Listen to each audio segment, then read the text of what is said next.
Welcome to ClueCon Weekly. Join us every Wednesday to learn about the latest cutting-edge developments in the real-time communications industry. ClueCon Weekly is brought to you by FreeSWITCH Solutions. Get support and professional services directly from the creators of the FreeSWITCH open source project, solving your issues in the most efficient, stable, and scalable way possible. Get the FreeSWITCH advantage. Visit freeswitch.com. Also brought to you by ClueCon, the premier technology conference for developers by developers. Join us every summer in Chicago. ClueCon kicks off on Monday with our annual hackathon, The Coder Games, followed by 3 days of technology-rich presentations discussing telecom, WebRTC, and IoT from developers around the world. To learn more, visit ClueCon.com or call 877-74-CLUE. All right, guys, welcome to ClueCon Weekly. Today is January 3rd, 2018. Starting off the new year, we're going to have the core FreeSWITCH team joining us today, so you guys stand by for that. Before we get there, let's go over to Miss Kathleen. How are you doing for the news today? Hi, I'm doing really well, Ken. First, I'd like to say hello and thank you for joining us today on ClueCon Weekly for the FreeSWITCH team year in review. If you have any questions, please comment in the YouTube, HipChat, or IRC channels, and we'll try and answer them during the call. And don't miss next week with Michael Collins. And we are super excited to announce that Simwood will be back again to sponsor ClueCon 2018. If you're interested in sponsoring ClueCon, you can send us an email at marketing@cluecon.com, and we'll get you all the information you need to know. Don't forget to save the date. ClueCon will be earlier this year, taking place from July 23rd to July 26th, and you can register right now on cluecon.com. And if you register now, you can take advantage of our early bird special. You can save $600 if you're staying at the hotel by registering with the code CC2018EarlyBird. You only have until January 31st to take advantage of this awesome deal, so get to it. And speaker submissions open February 1st, so start writing those slides today. And in February, the team is headed to Fort Lauderdale, Florida for IT Expo. You can look for us at booth 120 to get some limited edition FreeSWITCH swag, and we will be playing Tic-Tac-Verto and handing out some really cool stuff. And we'll be offering a free full-day training at IT Expo before the conference on February the 13th. The sign-up link will be posted to our Facebook and Twitter tomorrow, so pay attention, look out for that, and save your spot. And if you have any suggestions for videos that you'd like to see, please email us at marketing@cluecon.com, and we'll continue to add instructional videos periodically, so make sure you subscribe to this channel. And as usual, be sure to like us on Facebook, follow us on Twitter, and subscribe to our YouTube channel, and sign up for our mailing list to get these and even more fantastic news and announcements from the FreeSWITCH team. And that's it for me, Ken. Thanks. All right. Thank you very much, Kathleen. And now we're going to go over to Mr. Michael Malvarudis for Community Corner. Michael, how you doing? Wonderful. Happy New Year's, everybody, or Happy New Year. Today we have a question. We are going to ask Mr. Jerris. He is a co-founder and developer for FreeSWITCH. The question is from Renee Weiss.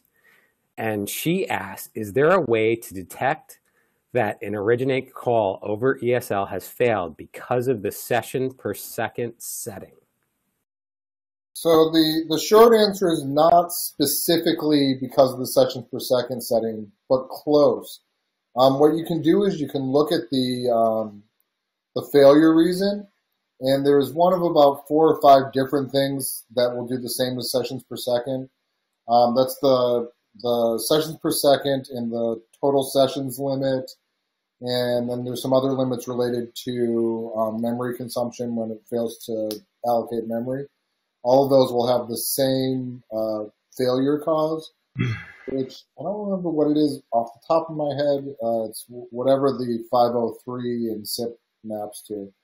Those will all show up as the same error.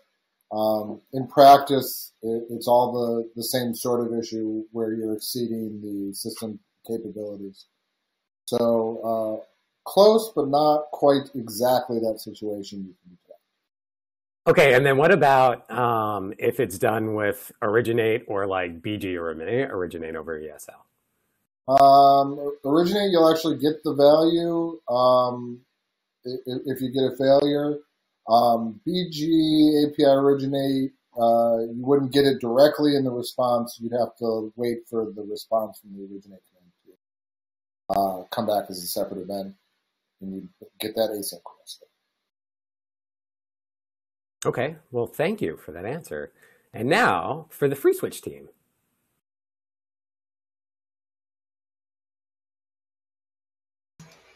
Hello. Well, hello, guys. Happy New Year. Well, Happy New Year to you too.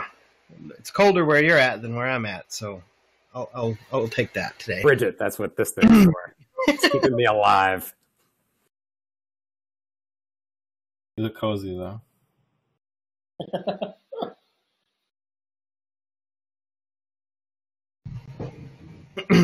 Well, we have Anthony Minessale, the founder and lead developer, and we have Brian West, co-founder and developer, and Mike Jerris, the co-founder and developer.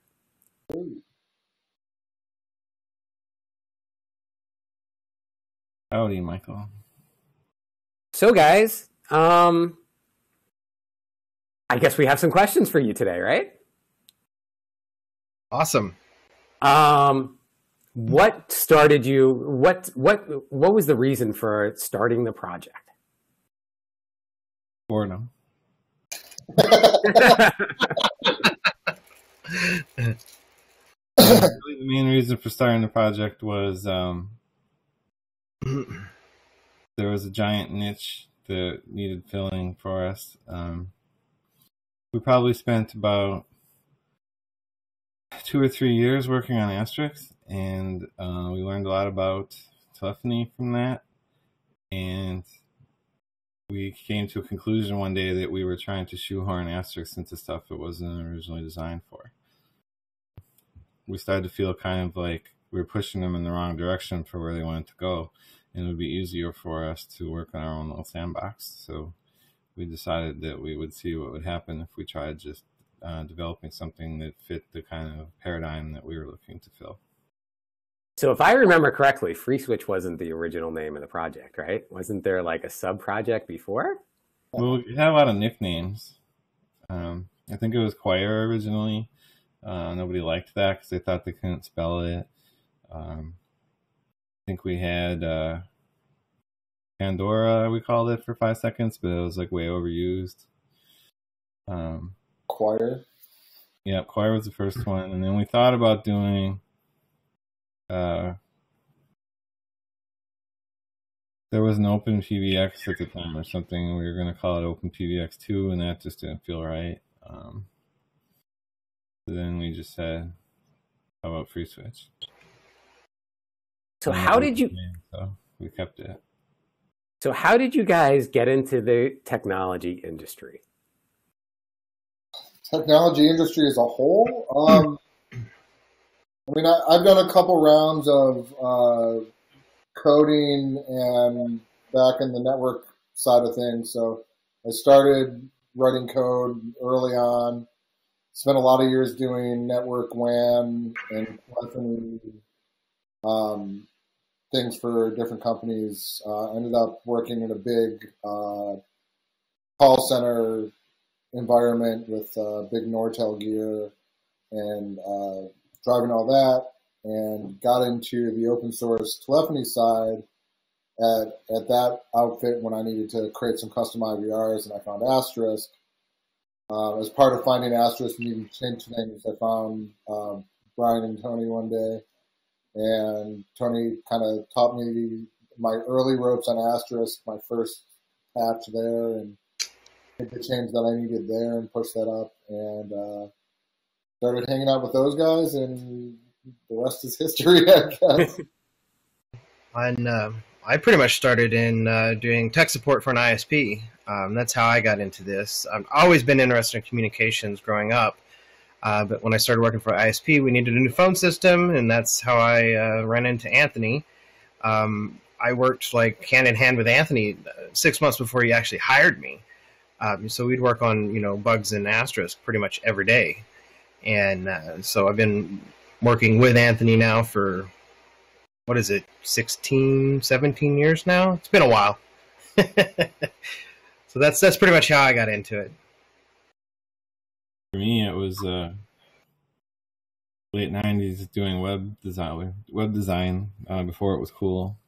You know, trying to sell websites to people that used to say, like, what's a website? Like, yeah, right, we're ever going to need this. You know, back when the browser was an NCSA Mosaic still. You know. And CGIs were written in C.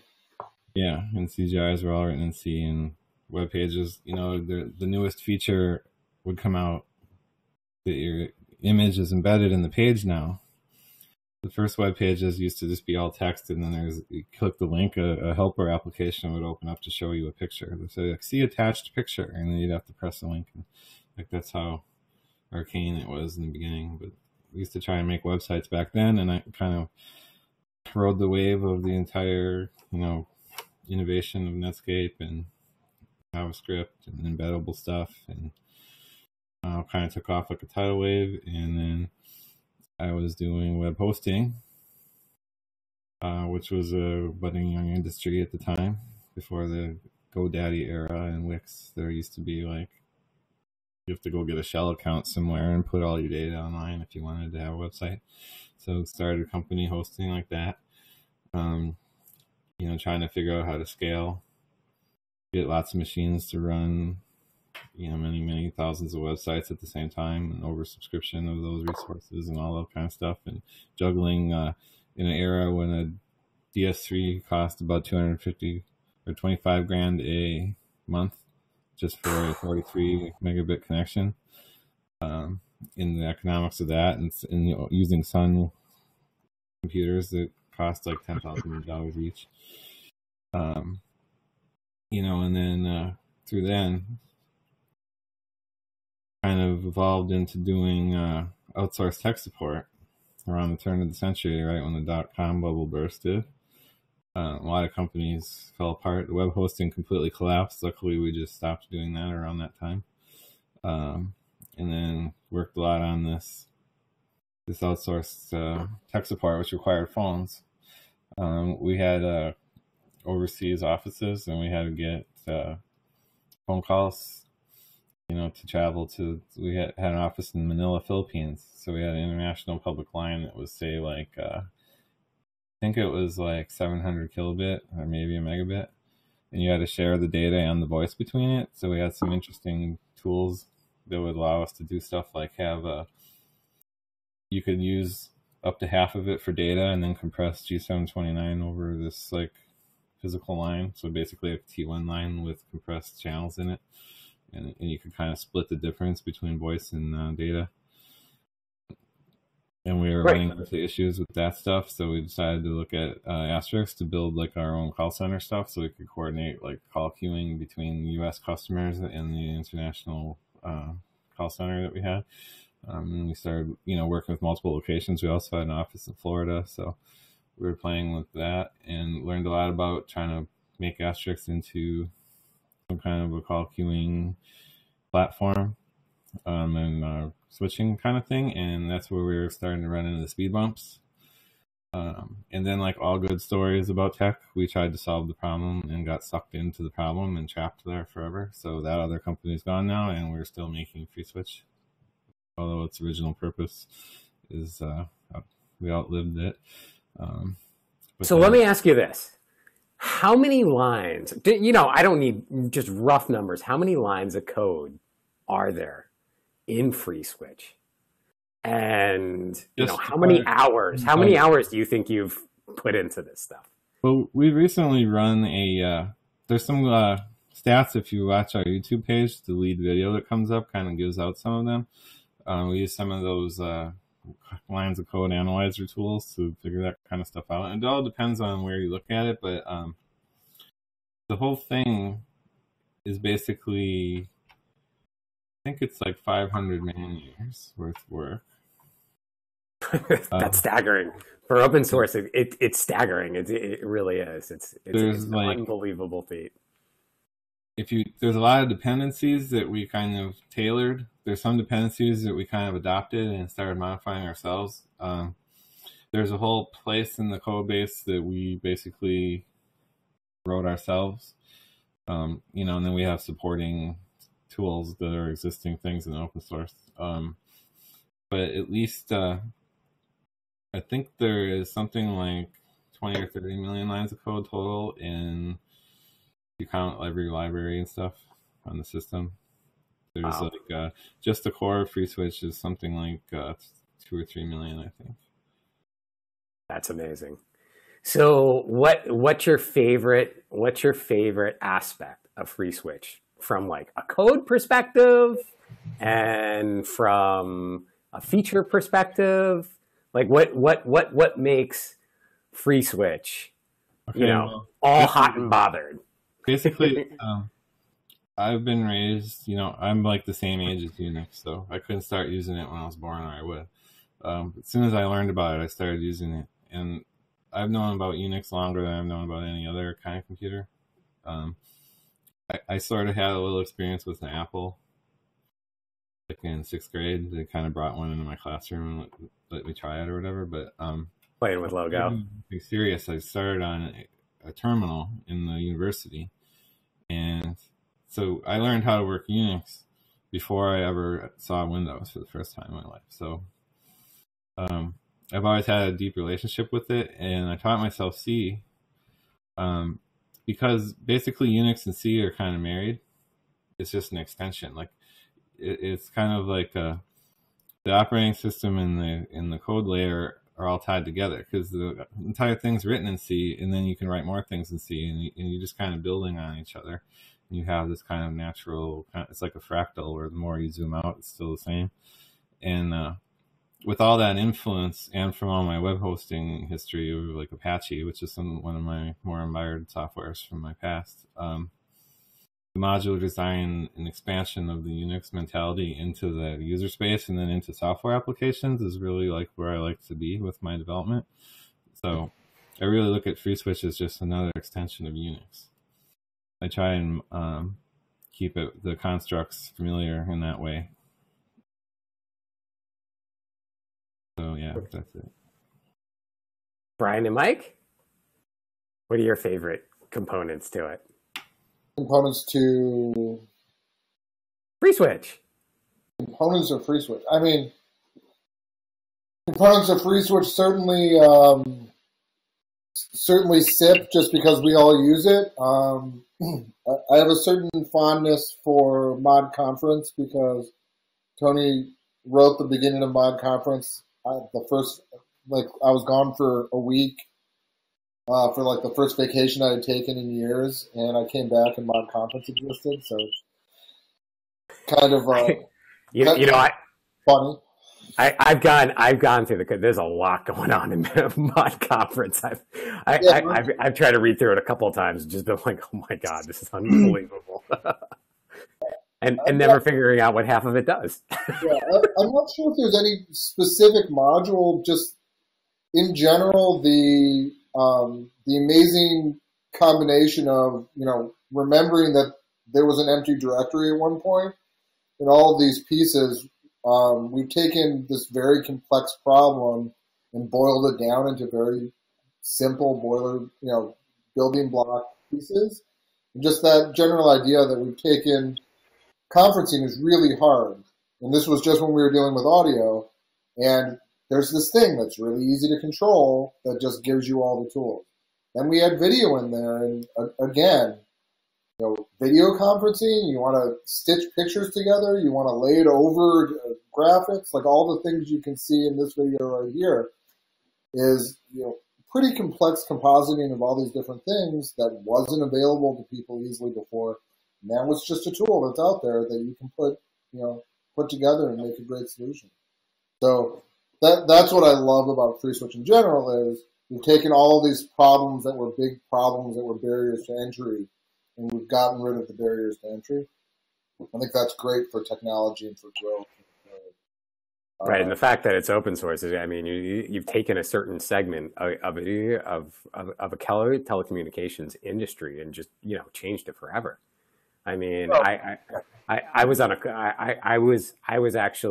had dinner with a guy, and he told me that he was multi-generational telecom, and so his parents, like back in the late 80s or 90s, spent like close to $200,000 on a switch. And you have to think about that. Like that was the old way of getting into communications.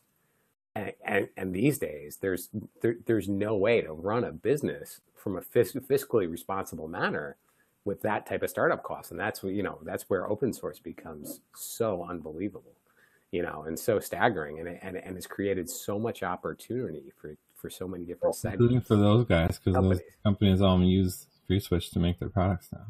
Yeah. Right? In addition, one of the things that, like when we first started FreeSWITCH, we had a very large blind community that was using FreeSWITCH. And then we added video, and now we have a large deaf community talking to the blind community. So we lowered the bar for those types of interactions, because before that type of technology was not readily available at a price point that a lot of people could afford.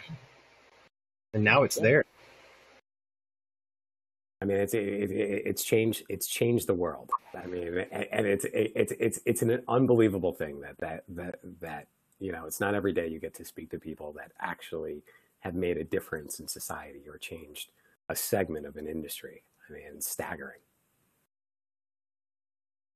And for I think my favorite feature in FreeSWITCH is all of the secure media elements that we have. TLS, DTLS, SRTP, ZRTP, all of those elements are important. There's people that are using FreeSWITCH to help protect human rights in third world countries. Right. And that's important. Yeah. I mean, if you look at like just SRTP and ZRTP in particular, I mean, it's helped in secure communications where governments have tried to restrict people, and now all of a sudden it makes communication available to those people. Yes.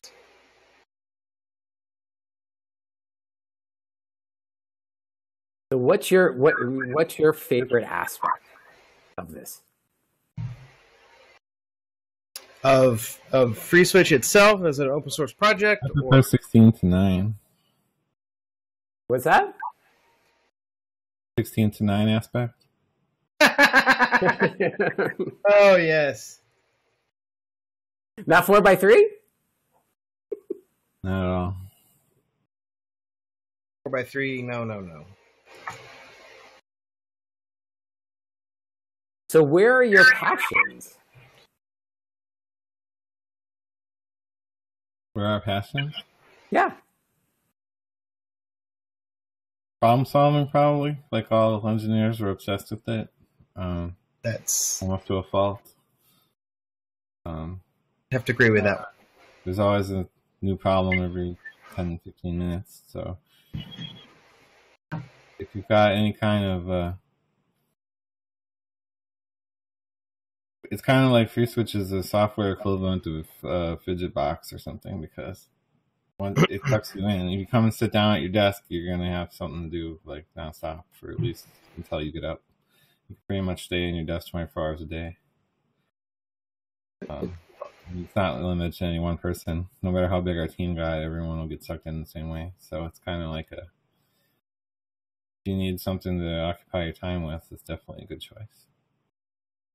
So one of the things that's always caught my attention is it's the nature of the rapid development and how features came out at such a quick pace, and how bugs were solved at quick paces. And so what tools do you guys use to enable that type of rapid dev, and how do you accomplish very it? old school in comparison probably to what most people would expect.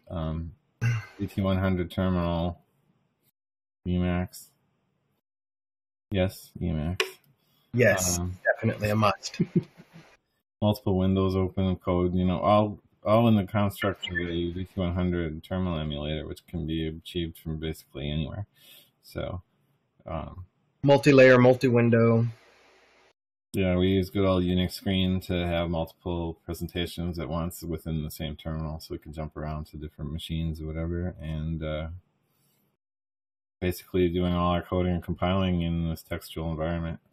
just like they used to do in ever since there's been Unix. So I'll admit that some stuff like MSVC has cool features and helps you out, and you know, graphically shows you connections and stuff that could be useful. But I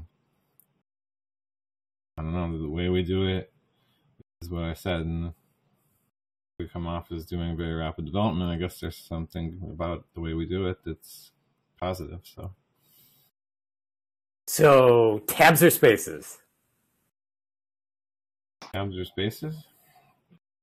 Well, the editor can do that for you. since that error was brought up, I had to ask a question. Well, we use Emacs, and I think Emacs automatically uses tabs and converts them to spaces in your visual point of view, so you really can't tell the difference. So I'm pretty sure it's tabs. It's declared at the base of the file, right? Not every file is treated properly, but we have a directive in the bottom of all of our files that VI and Emacs will both parse that tell it the tab width and stuff. So it's kind of auto handled for us. So it's kind of like a hybrid, because I think technically it's tabs, but it's presented like spaces. It is, yes, it is tab width 4. I had to double check because it's been so long since I've actually looked at that. So it converts it to spaces when you're looking at it, but it actually saves it as tabs. Mm-hmm. So what is rewarding and what is a challenge of running an open source project? Oh, God. What is rewarding? I love seeing the clever things that people come up with the tools we've built. Like, when we started these problems, addressing these problems, these challenges, there wasn't anything out there to do any of this. There was no way, that a guy off the street could, drive, different kinds of telephony hardware and SIP and all these other protocols at the same time at any scale. And we took all of these kind of, what we thought should be dumb problems and got them out of the way and opened people up to be really creative. And then we have people who, use the software for solutions, like Brian was saying, solutions for the deaf and blind, or I can't get into specifics, but for other governmental kind of solutions to handle communications into the third world, to, or just to drive their business. There's many, many businesses that build their entire infrastructure based on our stuff. I like going to Best Buy and looking at, oh, I know that device has our software on it. I know that company, is driven by our software. It's just really cool to know that there was all these huge problems in this space when we started, and now I can literally walk down a row in Best Buy and look at a whole shelf of things that our software made possible. Yeah, and it's software that you wouldn't imagine, like doorbells and, stuff like that. You just, it wouldn't, you know what you should do? You should require these companies to put like FreeSWITCH inside. To make more awareness, to make more name awareness, you got to modify the license. Yeah, we don't want to be everybody's dirty little secret. Yeah.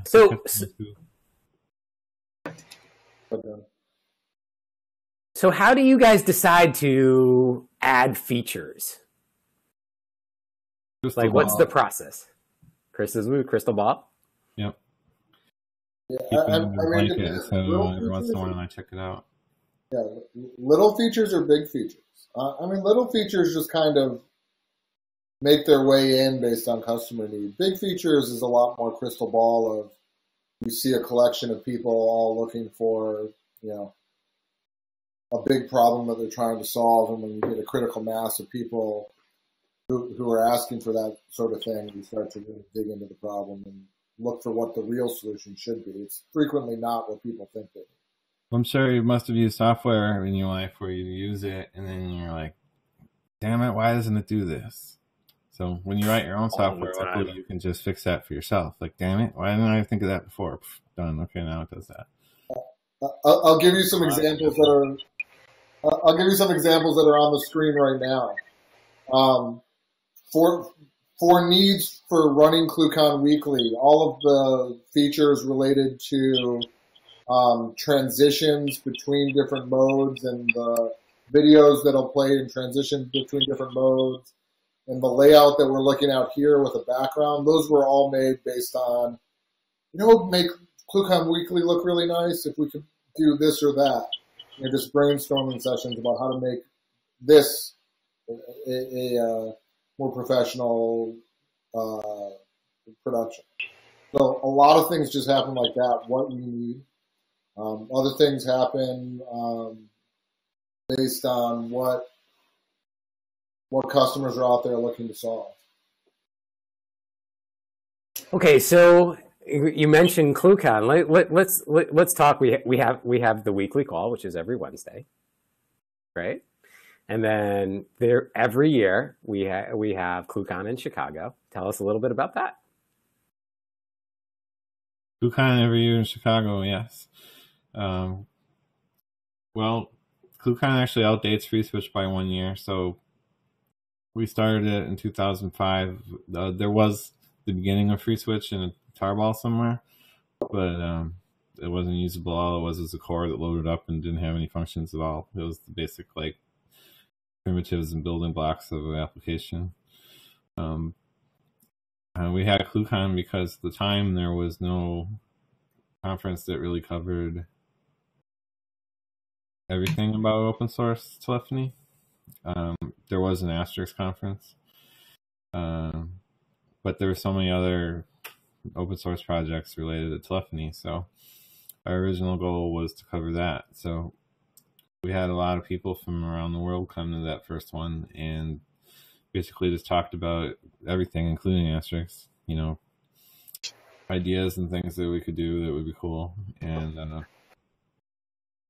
we basically, from all those conversations, figured out the rest of what we needed to do to get FreeSWITCH going. And then at the second ClueCon, we presented it for the first time. And then it just started rolling from there, and we've evolved over time. We started out being focused exclusively on telephony and VoIP. And then as the new kind of dawn of RTC has come out, we've evolved into that. So now we're covering IoT and RTC and Maker and everything else cool about doing development. So basically, it's this weekly show is kind of a way for everyone to get a little taste of what it's like at ClueCon. And then we have that live version every summer, and that's where we can kind of keep that same spirit alive of bringing everybody together and collaborating on stuff. Mortal enemies are friends at ClueCon. They'll give presentations about what they're doing to each other and have lunch, and there's not really any kind of negative vibe there. It's really just kind of like a place for discovery and development expansion. So we've got the audience ranges from anyone from a developer. There's a lot of one-man companies that are developers trying to figure out how to make something out of the technology they have at their disposal, and then there's some CEOs, and we have big sponsors that come in that use open source to their advantage. We've even had some venture capital groups come through too, right? We've got all types. There's been, and everybody can kind of find something to commonly talk about, because we've got really, FreeSWITCH is pretty versatile. So there is a theme of a lot of FreeSWITCH use in the people at ClueCon, but it's definitely not limited to that in any way. We have lots of, the Asterisk team comes, we go to each other's conference. There's basically Communio and open tips, and really anyone you can think of that makes an open source project comes together at this and kind of chit chat about what's going on and kind of learn from each other. And you get training. You get training at ClueCon. Yep, and we have training. A lot of people come to ClueCon and they feel like they have had more than one person refer to it as taking like an entire college course in 1 week. It's true. Including the partying, apparently there's some kind of partying aspect to it too. Like people like to stay up really late and then come and learn about telephony all morning. With just a couple hours of sleep. Yeah, you get a really interesting. It brings back kind of a college vibe because everyone's an insomniac. It really is a short amount of time if you think about it. Over in 1 year, you're only hanging out for 5 days, so no one knows when to go to bed. But the level of information and knowledge that's obtained there is just absolutely staggering. And it's not just, it's not just about the presentations and that type of stuff. It's about the conversations that you have, the people you meet with. It's the technology that's talked about in person, and so that's why it's so integral to actually be there and physically talk and network and learn about new and upcoming technology and FreeSWITCH features that are undocumented, and all that stuff that you're not going to be able to get anywhere else. And so if you're really serious about telecom and using FreeSWITCH, you gotta come. There's no question about it. Yeah. And one of our really generous sponsors gives us a really cool boat ride. Yeah, I don't know who that is.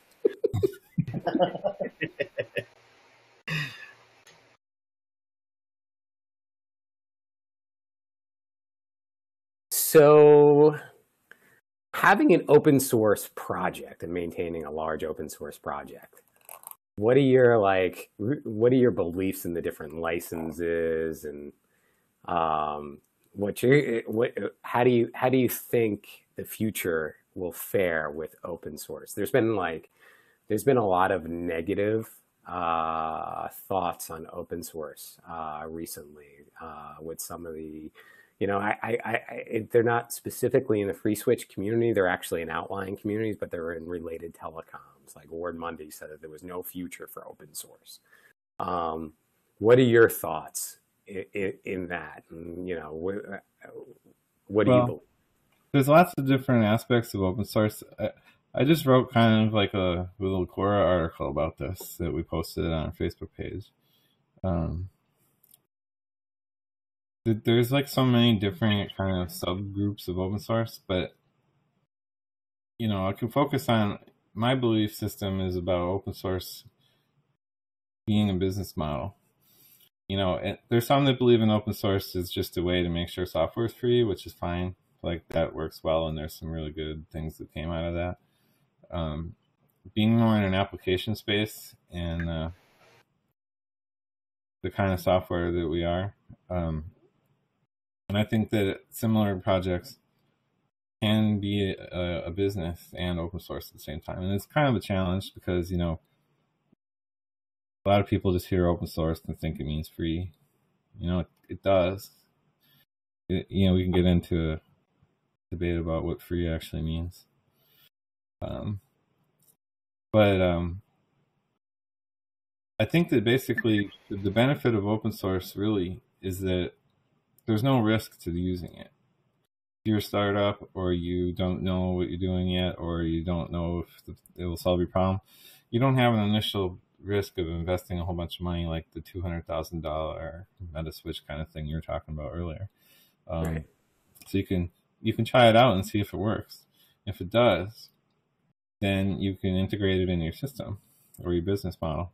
And then definitely be thinking economically at that point that it's a good opportunity to invest in that open source project and support them, because you're getting like a free trial basically, but along the way you're going to have to spend money somewhere.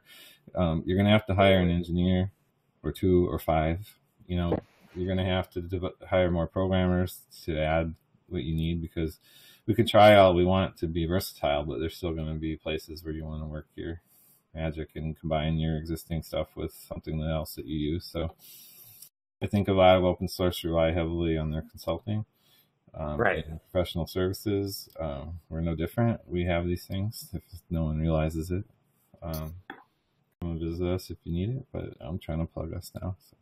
Right. So in the end, there's really, when you need something, when you need to find out how to do something in FreeSWITCH, well, obviously you go to the software developers.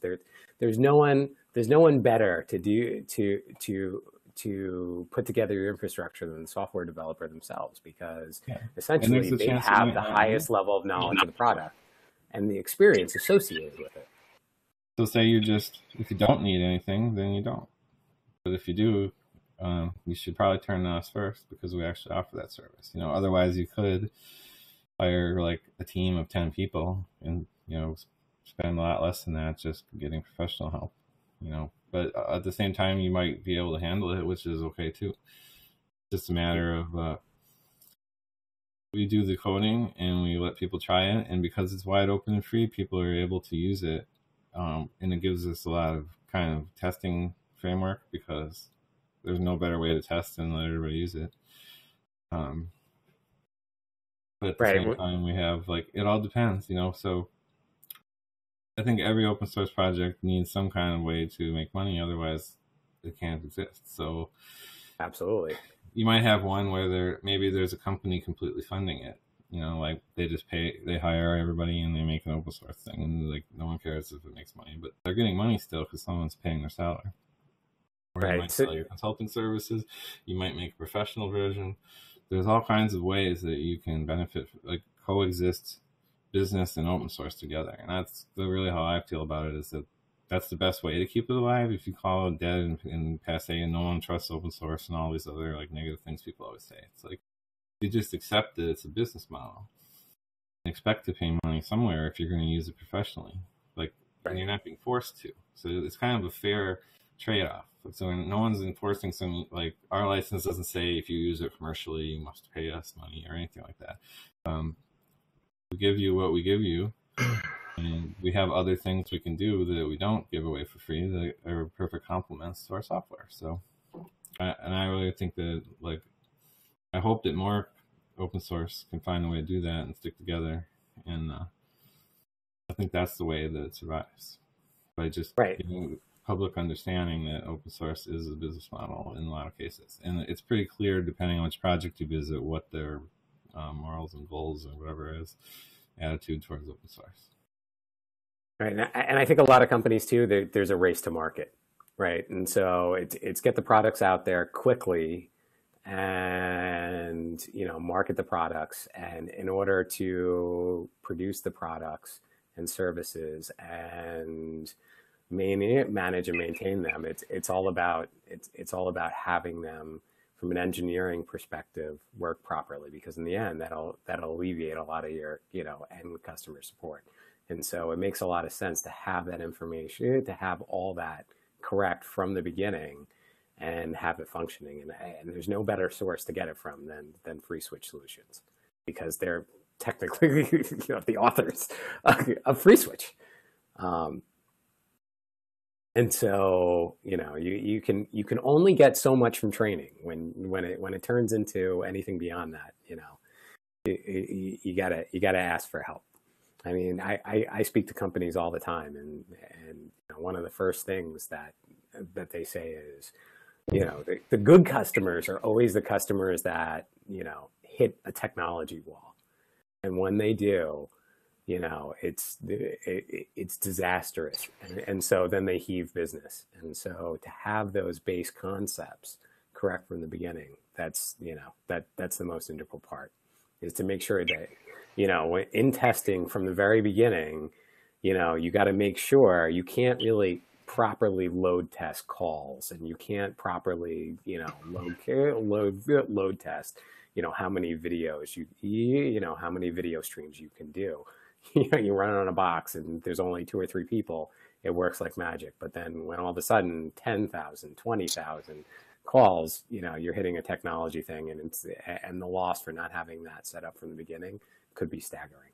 And so that's why we see, I remember someone said to me one time years ago, they said, the funny thing about it is all these companies that come in, they're there and then they're gone. And the people that make the long term are the people that have their products engineered properly. And that comes from help from the developers, without any question, to make sure. There's an economy behind it. There's a lot of overhead to producing the stuff that we do. It's probably not really, we don't go around blowing our horn about it, you know, but we do have some significant costs to everything we do to bring all the stuff we bring. Absolutely. We have employees. We still need some more if anyone watching this wants to come and apply. We have to grow, and in order to grow, we need more people and we need more income, and so just like any other business. So that's basically what we do. We balance open source with business. So how else can other people contribute to the project? So we have consulting, we have the conferences, we have, I guess, PayPal buttons and Amazon wish lists, but how else can people contribute? Contribution ranges from like telling us about a bug all the way to running, like we let volunteers run our bug tracker. You know, if someone wants to come and try and sort the bugs for us or do the first triage level on them. We have a documentation club. Basically, you can come in and go in a chat room with a bunch of other people and manage the wiki. You can come and find your own problem and fix it and contribute a pull request. You can just send us some money out of the kindness of your heart. Really, anything counts as contribution. Using it, you know, using FreeSWITCH at all is a kind of a contribution in its own way. You know, it helps spread mind share. Some value those things more or less than the others, you know, but like finding one bug for us probably isn't a fair trade for like a year-long support contract or something, but there's some perceived value in almost anything that anyone in the community does, and you know, that's kind of how we've grown. From our RC channel started with 4 people in it, and it was like basically the 3 of the guys you see here, and Ken maybe. I think Ken was like the 4th guy. Yeah. And, you know, IRC was the only way to communicate back then, and I think we scaled up to about 300 users at one point. We started kind of migrating to chip chat now, but the mailing list still has endless users on it. We have at least 1 million times a day that someone updates their code, and at least 1,000 new downloads every day. So the community is growing pretty quick. Yeah.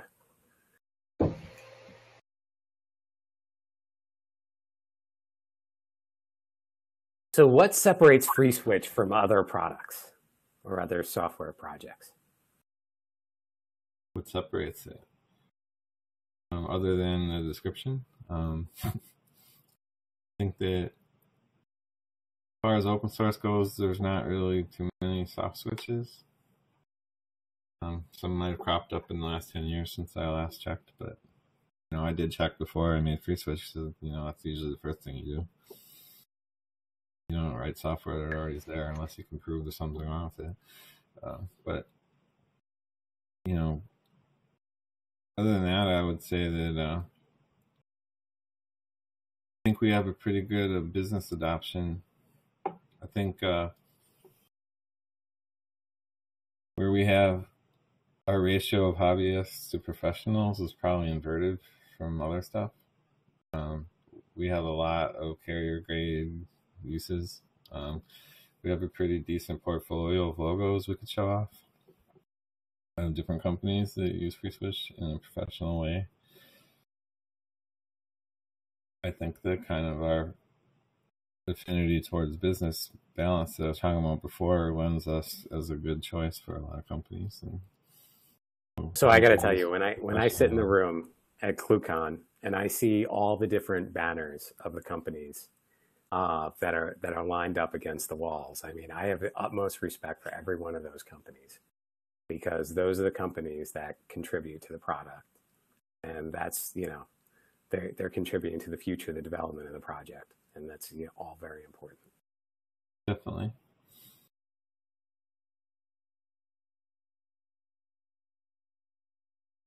So you guys want to start taking questions from the audience? Sure.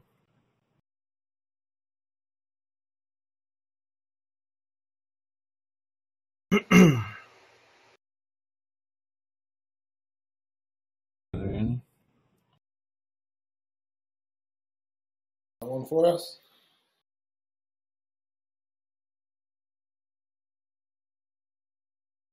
Oh, okay. Here's a question from YouTube. Do you have some concerns about use FreeSWITCH Windows in a production environment? From Alex Perry. Do we have some concerns? So we don't do any performance testing on Windows at all.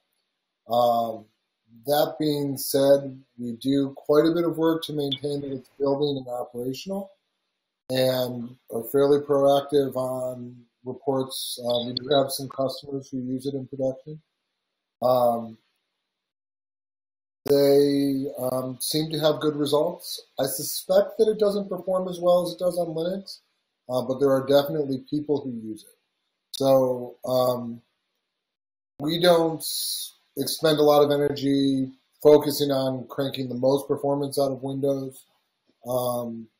We don't recommend it, but I do know there are people who use it and have good results. So what would be the preferred OSs? So our primary development OS is currently Debian 8 Jessie, and we are working on moving our development to Debian Stretch, and that'll be kind of somewhere in the 1.8 chain. Our development will move to Stretch. I know one of Tony's boxes is moved to Stretch, and we're slowly working our way where that will, end up being our primary development at some point throughout. Yeah, that we build and work on most environments. We focus on Debian for standardization's sake because it's just impossible to keep up. So basically any other operating systems that have an interest, we have community efforts to maintain those. If someone, is a champion for BSD or whatever, they'll come and make sure it works and give us patches. If someone needs another operating system, we can add it to our commercial offering, but it's, requires some kind of contract to get the amount of work it takes to normalize that, because we could bore you to death for an hour about all the crap that has to do with dependencies of different software libraries and licenses and what version that every distro decides to release and how that impacts performance, or, because those distros, if you're talking about doing professional support on it, you have to deal with issues that might come out of the operating system. So by just using any random operating system, you're really destabilizing your opportunity to keep everything working. So, well, in the last couple of versions, there's been a major change for using system packages, dependencies and stuff. Yeah, we had when we first started, we spent a good 5 years on CentOS. There was a time Debian didn't have quite the stability that they do now. So it was flip-flopped, and we were on CentOS for a really long time. The entire era of CentOS 5 is really kind of like a dark age, this period, because CPUs and kernels weren't playing nice on Unix and Linux back then. And the kernel basically went through the transition to actually working properly on a lot of Intel hardware during that time, and those changes caused a lot of bugs. So Debian and Ubuntu and any of the bleeding edge ones, in comparison, CentOS was still kind of back a couple of years back. So that older kernel actually played out well on some of this hardware that wasn't functioning properly with the newer kernel. So we were on that one for a really long time, and then it finally came together, and the new, I think, 3.0 kernel came out, and all the stuff started to work properly, and then we made a huge advancement to migrate to working better on that platform. So we still kind of have some switches and stuff in there.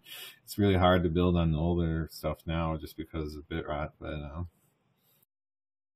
now we've gone to Debian, so some people move even slower than we do, and they're like, what the hell, you told us to use CentOS, now you're in Debian. But really, it was 5 years of CentOS and then one decision to change to Debian, and another 5 years of Debian. So it's not really that willy-nilly as it might come off. But that's, yeah, I like the package management system in Debian much better. Yeah, and really like, so that's kind of where we're focusing more of our professional services around is platforming and building out packages of latest releases, so that that way anyone using FreeSWITCH commercially can benefit from having like detailed tested packages rather than just pulling code randomly. So if you're a casual user, you come and just get our Git master anytime you want. We have nightly actual packages of it for testing. A lot of people just play roulette with that. You know, they pull a random version and leave it that way until they have a problem, and then they pull it again. Other people are very conservative, and they only like to change at the times when certain releases come out. But you know, we've pretty much got choose your poison depending on your needs. So if you're a business who relies on FreeSWITCH and you want the latest and most stable, we have services for that. And if you just want to play with it, we have that too. And we have an older, super stable version that you can, you know, pull and use. As long as you don't need any like critical stuff changing every day, then you can use that one. So we kind of have something for everyone.